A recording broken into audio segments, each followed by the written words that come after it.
Friends, ఇప్పుడు time early morning 3:30 అయింది. నాకు నిద్ర పట్టక ఫోన్ ఇలా స్వైప్ చేస్తూ ఉంటే నా కళ్ళకి ఒక వీడియో కనిపించింది. చూడండి. ఇది విను.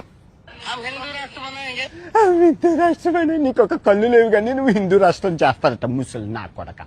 నేను బేసిక్గా సోషల్ మీడియాలో బూతులు మాట్లాడటానికి ఇష్టపడను, కానీ ఈ వద్దు, ఇప్పుడు కూడా కంట్రోల్ చేసుకుంటున్నా. ఎందుకంటే వీడి కారణంగా వీడమ్మని తిట్టకూడదు.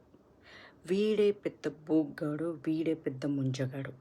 అసలు మామూలుగా కూడా కళ్ళు కనిపించని వారిని, వారి అంధత్వాన్ని హేళన చేయటం అనేది ఒక మనిషిగా చాలా అసహ్యమైన పని.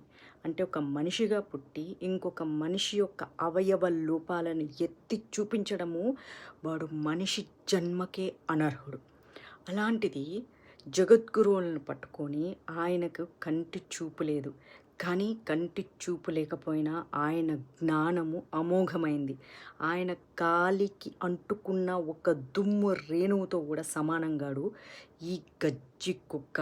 ఈ కమ్యూనిస్ట్ దేశాలు పెంచి పోషిస్తున్న ఒక గజ్జి కుక్క, ఈ క్రిస్టియన్ మాఫియా వీడికి డబ్బులు అందిస్తున్న మరొక పిచ్చి కుక్క. వీడు సాక్షాత్తు ఆ జగద్గురువుల్ని పట్టుకొని ఎంత మాట అసహ్యంగా మాట్లాడుతున్నాడు. వీడికి పొయ్యకలం దాపురించి కాదా?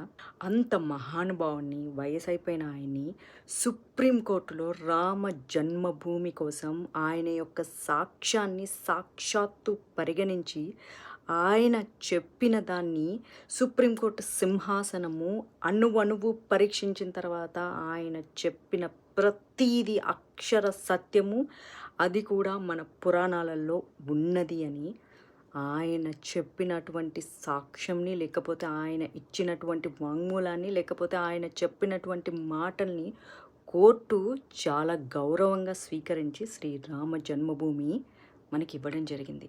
అంతటి మహానుభావుని పట్టుకొని నోటికొచ్చినట్టు మాట్లాడతావారా? ఛీ, మీ నాన్న కౌండం వాడాల్సిందిరా దరిద్రపు ఎదవ. భారతదేశంలో ఉంటే ఈ పాటికి నిజంగానే హిందువులు నీకు సమాధి కట్టిండేవాళ్ళు. దరిద్రపు ఎదవ, విదేశాలకు వెళ్ళి బతికిపోయారో కుక్క, నీకు నాశనమైపోయి పోయే కాలం.